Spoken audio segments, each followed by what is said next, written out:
இது வந்து தக்காளி, வெங்காயம், சோம்பு, அவ்வளோதான். பிரியாணி பேஸ்ட் போட்டு துவையல் மாதிரி பண்ணிக்கிறேன். எப்படின்னா, நீங்கள் வந்து ஆல்ரெடி நான் செஞ்சுட்டுங்க, வீடியோ எடுக்க டைம் இல்லை. அதனால் நான் வந்து உங்களுக்கு வந்து எக்ஸ்பிளைன் பண்ணுறேன்.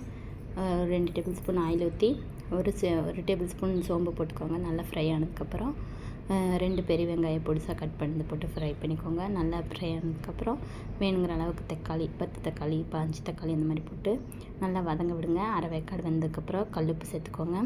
நல்லா வெந்ததுக்கப்புறம் பிரியாணி மிக்ஸ், இந்த மாதிரி இன்ஸ்டன்ட் பிரியாணி மிக்ஸ் நான் யூஸ் பண்ணுறேன்.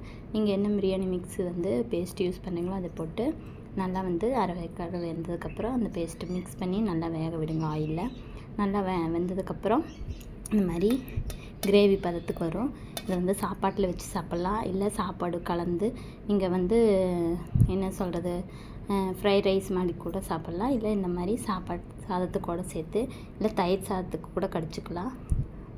தக்காளி தொக்கு மாதிரி இருக்குதுங்க. வெறும் வெங்காயம், தக்காளி, பிரியாணி பேஸ்ட்டு, அதுக்கப்புறம் வந்து ரெடிமேட் மிக்ஸ் தாங்க. அதே மாதிரி சோம்பு 1 டேபிள் ஸ்பூன், ஆயில், அவ்வளோதாங்க. 4 இன்க்ரீடியன்ட் போட்டு நீங்கள் தயிர் கூட தொட்டு சாப்பிட்லாம், இல்லை வெறும் சாதத்து கூட பண்ணி சாப்பிட்டிங்கன்னா டேஸ்ட்டு சும்மா அல்டிமேட்டாக இருக்குது. நீங்களும் மறக்காமல் ட்ரை பண்ணுங்கள். தேங்க்யூ.